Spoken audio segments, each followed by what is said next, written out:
Baik, selamat pagi buat anak-anak kelas 5 sekalian. Semoga senantiasa dalam keadaan sehat. Baik, hari ini kita menuju ke lanjutan materi ke tema 5, yaitu tentang ekosistem.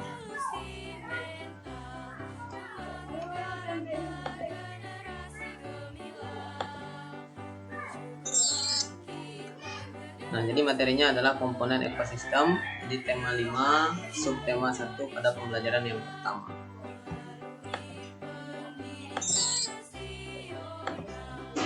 Nah, adapun tujuan pembelajaran kita hari ini adalah dengan mencermati teks non-fiksi, siswa dapat menentukan ide pokok dari sebuah paragraf.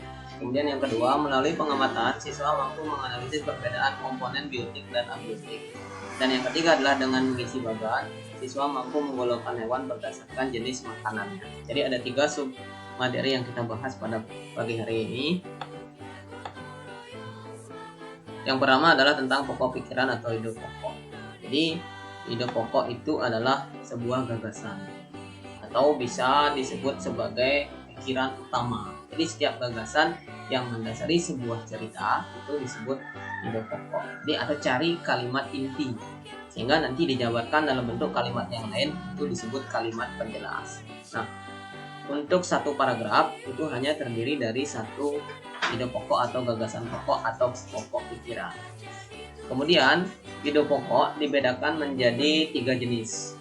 Yang pertama adalah jenis paragrafnya. Jenis paragraf deduktif.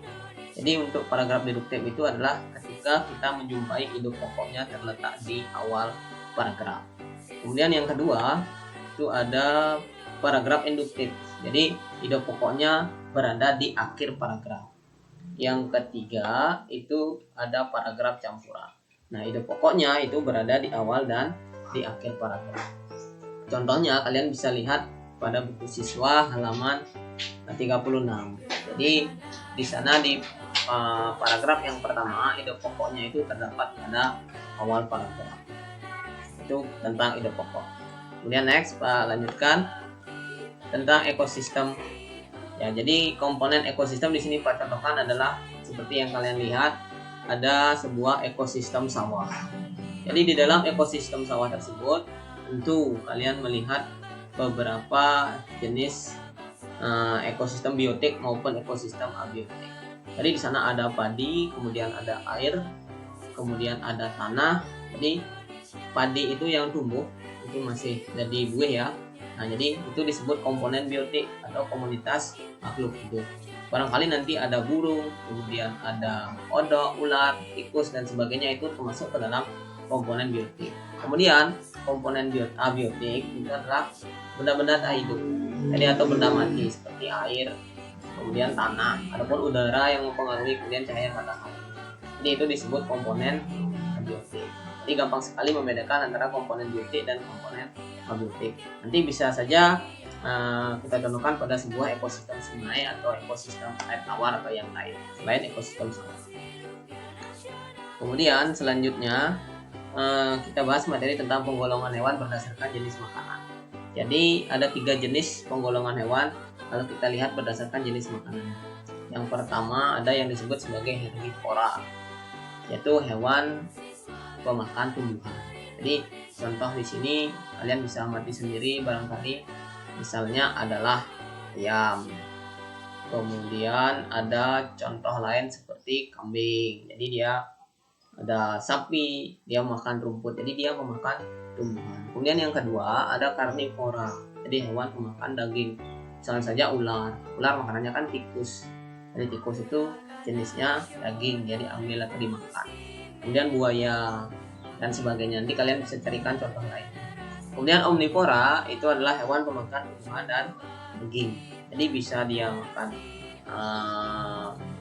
tumbuhan, bisa juga dia pemakan daging. Kalau misalkan manusia itu termasuk omnivora, tapi manusia bukan hewan. Silahkan nanti kalian cari hewan yang tergolong omnivora.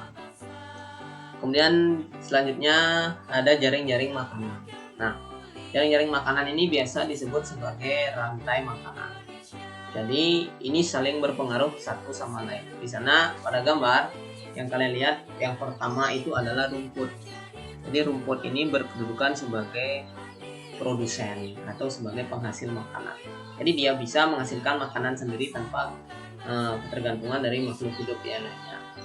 Kemudian yang kedua, si pemakan produsen ini disebut sebagai konsumen tingkat yang pertama, belalang di sini. Jadi belalang ini bergantung pada rumput atau tanaman hijau. Nah, kemudian si pemakan belalang di sini ada yang disebut sebagai konsumen tingkat 2. Jadi kedudukannya adalah pada kata atau kodok. Jadi kodok makanannya belalang. Kemudian konsumen tingkat 3 ada ular. Jadi ular memakan konsumen tingkat 2. Jadi memakan kodok. Yang terakhir ada di sini adalah burung elang. Jadi burung elang ini memakan si ular. Ini kedudukannya sebagai konsumen tingkat 4. Sebenarnya ada lagi satu tapi bukan konsumen. Itu adalah pengurai. Yang terakhir nanti jika si burung elang ini mati diuraikan oleh bakteri. Begitu seterusnya bakteri berpengaruh terhadap tumbuhnya tanaman hijau. Nah, ini saling mempengaruhi satu sama lain. Jadi komponen jaring-jaring makanan ini mempengaruhi satu sama lain. Jika salah satu mati, misalnya punah, misalnya ada kodok, maka berpengaruh terhadap yang lain. Ular ini akan ikut punah, kemudian otomatis elang juga ikut punah. Yang merajalela di sini adalah belalang. Yang di sini tanaman hijaunya akan berkurang. Nah, begitu seterusnya. Jadi saling mempengaruhi. Nah, itu tentang jaring-jaring makanan. Jadi banyak sekali jaring-jaring makanan yang terdapat di alam dalam sebuah ekosistem yang lain. Ini kan kebetulan terjadi pada ekosistem sawah. Baik, nah demikian materi kita hari ini. Semoga bermanfaat buat kalian. Lagi sebentar, Pak kirimkan materi ini melalui Google Formulir. Kemudian nanti kalian jawab latihan soalnya dalam Google Formulir melalui grup WA masing-masing. Demikian untuk materi hari ini. Buat tutup dengan para musanti. Om Santi Santi Santi Om. Terima kasih.